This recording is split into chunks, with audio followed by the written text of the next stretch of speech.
Good morning, everyone. Welcome. My name is Menachem Creditor. It's my honor to serve as scholar in residence and rabbi for UJ Federation of New York, where we bring you Torah and music and blessing every weekday morning, most at 9 o'clock, sometimes here from my home, sometimes from my office at UJA in New York City, sometimes from places where I am blessed to participate in the life and work of UJA, such as just this week, standing at the Henry Kaufman campgrounds in Long Island, where I attended camp, a day camp as a child, and we were there to dedicate a new base for these campers. And so it was good to broadcast from somewhere that was alive and full of motion.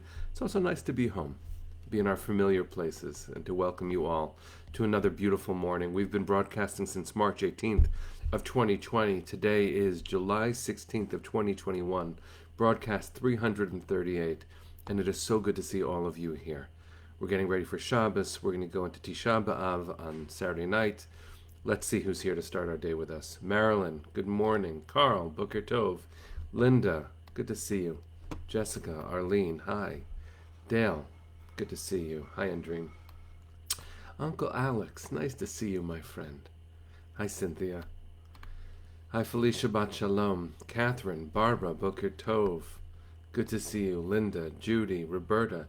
Today is the third yahrzeit of your beloved husband, Matt. May his memory be for a blessing to you and to the world. Debbie, Boker Tov. Hi, Stanley and Diane. Judy, meaningful fast to you too. Hi, Shirley. Hi, Debbie. All right, let's get started, friends. I'm hoping that our dear friend, Penny Goldsmith, is here. She has been among my greatest of teachers and friends with the beginning of my work at UJA and with her stewardship of so much of our beautiful work. This week marked her 25th anniversary, devoting her professional work to the work of UJA. Her personal investment and her family's connection is the stuff of legend. But she in my life is just a very dear friend, and I wanted to dedicate today's learning to her because she is such a joyful presence in my life. So good morning, everybody. Let's get started with the bracha. Here we go.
Sylvia, I cannot tell you what that means to me.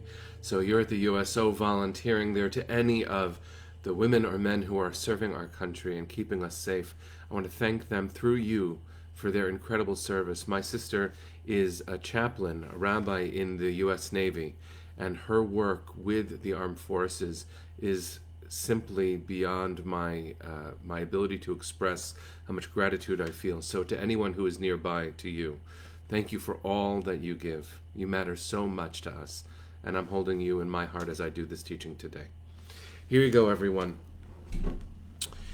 So we are beginning a new book of the Torah just tomorrow. We're going to start reading from the book of Deuteronomy, of Dvarim, And then Saturday night, just as soon as Shabbat ends, we go into one of the saddest days on the Jewish calendar, Tisha B'Av. Tisha B'Av literally means the ninth day of the month of Av.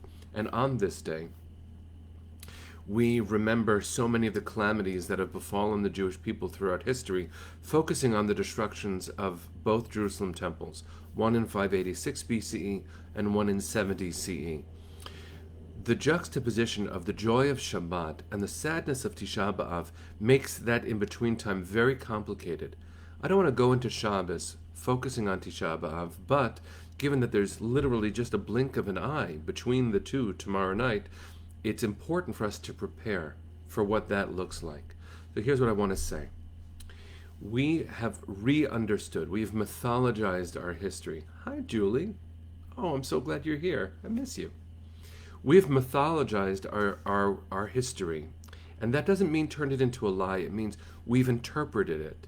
We've tried to draw meaning from things that are unfathomable and simply beyond anyone's right to explain. You can't explain pain. That's not the right way to respond, not theologically, not philosophically, not ethically. You don't explain why pain is there. But as Viktor Frankl taught us, you can derive meaning from your life's experience, even the most inhuman of them. I have no experience with this, thank God, but I read authors and thinkers like him, and I take it to heart. How do we understand, how did we, quote, mythologize that moment in Jewish history?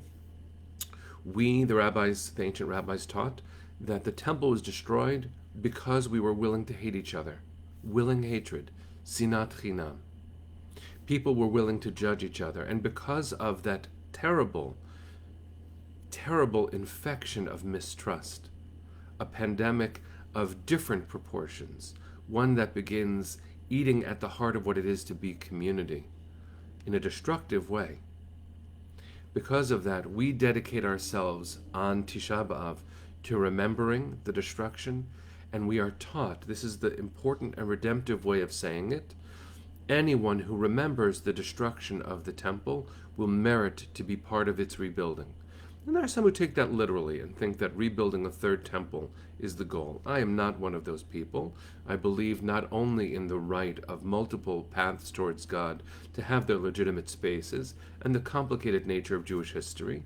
To visit the Kotel is to stand in the shadow of history, not to ache for the erasure of someone else's history. It's a very complicated part of being, I think, a modern human being who believes that God is bigger than just Jewish tradition and cherishes Jewish tradition and all that it means. But if we have come to understand that the destruction of the Second Temple happened because we were willing to hate each other, we have to be part of not doing that anymore. We have to correct and launch into a process of internal and external tshuva, of return, of repair, of inner renewal, of being better to each other. So if you see someone who you were willing to not trust or even, God forbid, judge or hate, catch yourself before you actually continue that thinking and, God forbid, act according to that thinking. That is the destruction of the temple all over again. We are taught that since the destruction of the temple, the Holy of Holies was relocated to the human heart, which means in this heart of mine, this one heart of mine and your hearts too, that's where the eternal fire burns. That is where the eternal fire burns. That's where all the sacrifices happen. That's where we communicate with God. That's where we offer our gratitude to God. That's where we lean into each other's lives by tending to it. That's how we communicate with the divine and with the universe, by making sure that the sacrifices that burn in our hearts are ones of mutual concern with our neighbors. The best of the Torah is that one verse, of course. Hillel taught us that. What is hateful to you, never do to anyone else. If we conduct ourselves in that way, there is no destruction of the temple in an ongoing way. And so we take this moment. We don't eat, we don't drink, we don't anoint ourselves, and that includes all sorts of cosmetics or deodorant and stuff like that. We don't wash, right? And in fact, and we don't engage in intimacy between people. And there's actually an additional rule on Tisha B'Av, a very powerful one, very weird one, actually. You're not allowed to learn on Tisha B'Av. You can't learn. You can't pick up Torah and you can't pick up Talmud and you don't learn. Why? Because learning should be a source of joy. And you and I know this. Oh, we know this.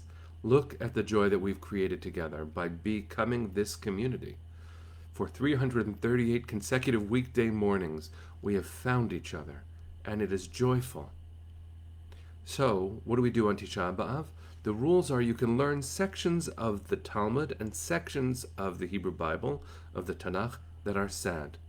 Jeremiah, there's a story about Kamsa and Bar Kamsa in the Talmud about betraying each other and hurting each other, falling out of favor with each other, and we cultivate that sense of sadness for one day, because that should lead us back into each other's arms. That should lead us back into a world of restored, interconnected, Holy of Holies. You see, if the temple's destruction led the Holy of Holies to be relocated to the human heart, and that's where God would speak from between the two Kruvim, the two angels, that means God is aching to speak from within you. But if the Holy of Holies is also in your heart, and the Holy of Holies is in my heart, it means when we find ways to speak to each other, that's actually God speaking to God. Different aspects, different facets of the same unified divine. That is only possible when we face each other, when we're willing to open our hearts to each other, so that my fire and your fire can combine and do great good in the world. We are taught, as I said before, those who remember the destruction of the temple will merit to be part of its rebuilding. And that rebuilding, I believe, is not a physical structure. It's the rebuilding of community. It's the rebuilding of humanity, a shared notion of what it is to be an image of God in the world, a shared notion of that. So what I want to share, just in closing, is a small piece from this week's Parsha, because I've been focusing on Tisha B'Av and not on Deuteronomy itself. So to be grounded in Shabbat, before we get to Tisha B'Av, in the opening verses of the book of Deuteronomy that we'll read tomorrow in Shul, there is a section that says, this is Elah Hadvarim, these are the words that God spoke to Moshe. And Moshe is retelling the story. And much of it is retelling the journey that the Israelites have been on. And if you pay close attention, Moses mentions the places where the Israelites have sinned. But he doesn't say, this is what you did, and this is what you did, and this is what you did. He's very gentle. The rabbis notice this. Rashi notices this. He's very gentle in the way that he reminds the people. He reminds us how we sinned, how we have failed. We failed each other. We failed God. We failed along the way. And we are a constantly failing people. And we fail forward. We are always on the journey, recognizing that our very humanness is imperfection, and we have to learn to forgive ourselves and each other. If we can combine the messages in that small teaching from this week's Parsha with the overarching lessons of Tisha B'Av, think about what the world could look like. You and I would recognize that we will make mistakes. I will recognize about you that you will make mistakes, and I will not consider myself any different.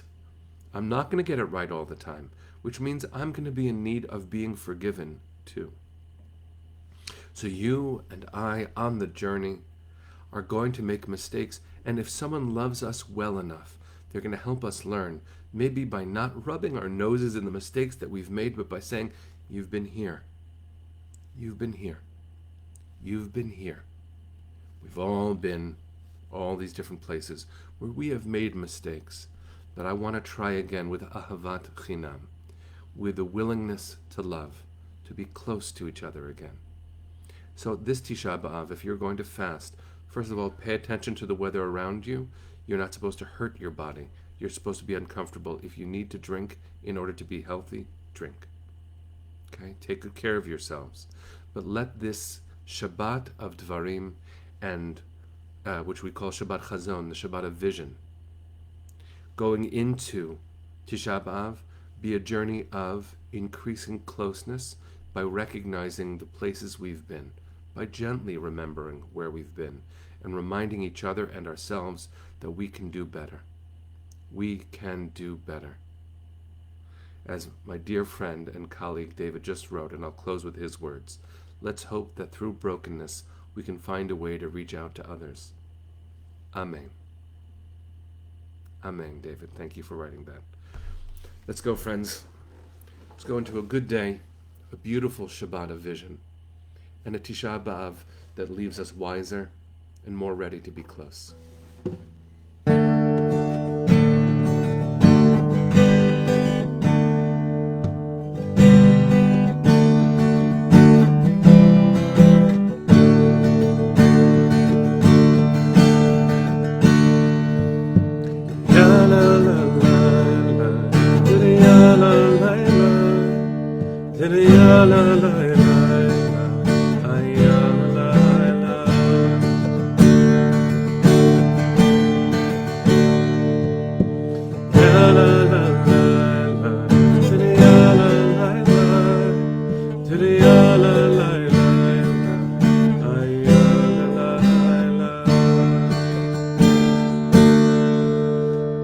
Good Shabbos, friends.